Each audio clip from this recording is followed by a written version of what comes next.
चमकेंगे जब तलक ये सूरज व चांद तारे, हम है ऋषि दयानंद तब तक ऋणी तुम्हारे। उनका ऋण हमारे ऊपर इतना अधिक है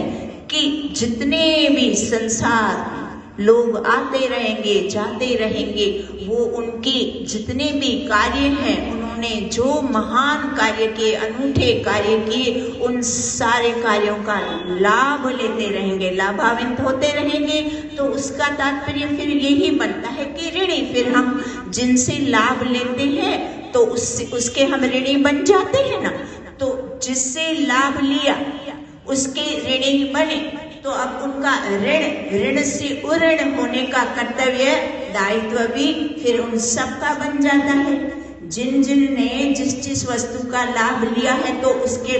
बदले में कुछ ना कुछ करना पड़ता है ना। ये मानव का यही मनुष्यपन है, यही मानवता है, यही हमें धर्म सिखाता है। तो हमारा सबका इसीलिए बता दिया, जब तक सूरज और चांद सितारे रहेंगे तब तक ऋषि हम आपके कार्यों से लाभान्वित होते भी रहेंगे और अपने आप को उऋण भी करते रहेंगे।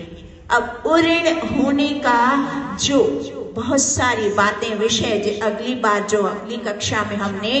दयानंद स्वामी दयानंद जी की बोधोत्सव के माध्यम से जो बातें सुनी थी, तो समय के अभाव से कुछ बातें जो मुख्य विशेष बातें बाकी रह गई थी। तो उनका मुख्य कार्य प्रमुख, उनका तो ऐसे देखा जाए तो हर एक क्षेत्र में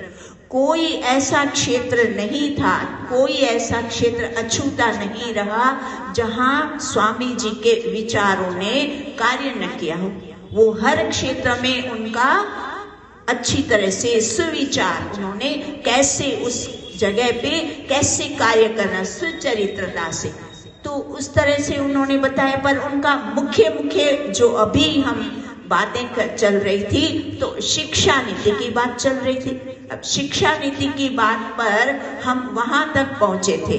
कि बालकों को और बालकियों दोनों को निःशुल्क जो राज्य चल रहा है, अर्थात सरकार की तरफ से उनको सबको निःशुल्क शिक्षा मिलनी चाहिए और आवास स्थान अर्थात रहने का भी स्थान सरकार की तरफ से, अर्थात गुरुकुल, सीधी सरल भाषा में कहें तो गुरुकुलों का स्थापना होनी चाहिए और वहाँ सारे बालक पढ़ने चाहिए। और फिर मुख्य दूसरी बात यहाँ तक हमने किया था, दूसरी मुख्य बात क्या बता दी कि जो जितने भी विद्यालय हैं उनमें जो विद्यापक होते हैं, अध्यापक होते हैं, वो अध्यापकों को उनका ही जो चुनाव होना चाहिए, उन्हीं को ही स्थापित करना चाहिए, उनको ही स्थान देना चाहिए जो सदपुरुष हो, अपने विषय में विद्वान हो और चरित्रवान हो और धर्मात्मा हो। जब अध्यापक गुणवान, चरित्रवान,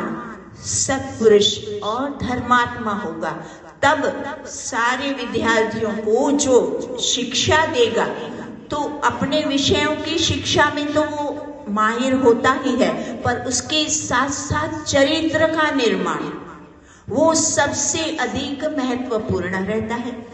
चरित्र निर्माण, बालकों का और बालकियों का निर्माण करना है तो सर्वप्रथम तो उनका चरित्र निर्माण करना पड़ेगा। क्योंकि आप देखिए आज हमारे देश में डॉक्टरों की, इंजीनियरों की, वकीलों की या अध्यापकों की क्या कोई कमी है? ना, पढ़े लिखे आप हर गली में देखो तो डॉक्टर मिल जाएगा, हर घर में इंजीनियर मिल जाएगा, हर जगह पढ़े लिखे वकील आदि पढ़ाई है। पर उसके साथ जो हमारे स्वामी जी ने यही उल्लेख किया, उन्होंने यही लिख के गए हैं वो कि ऐसे अध्यापक होने चाहिए जो इस तरह की मात्र शिक्षा के साथ साथ वो नीति शास्त्र भी, ये नीति है ना, उनको नीति तो बिल्कुल नहीं, परिमाणिकता, प्रामाणिकता, ये सारे के सारे गुणों से जो वंचित है विद्यार्थी, तो हमें डॉक्टर मिल जाते हैं, इंजीनियर मिल जाते हैं, पर उनके अंदर ईमानदारी का, चरित्रता का, कोई भी उनका देश के प्रति सेवा का भाव, देश प्रेम बढ़ाना पड़ता है। विद्यार्थियों में बचपन से धर्म के प्रति धर्म की शिक्षा,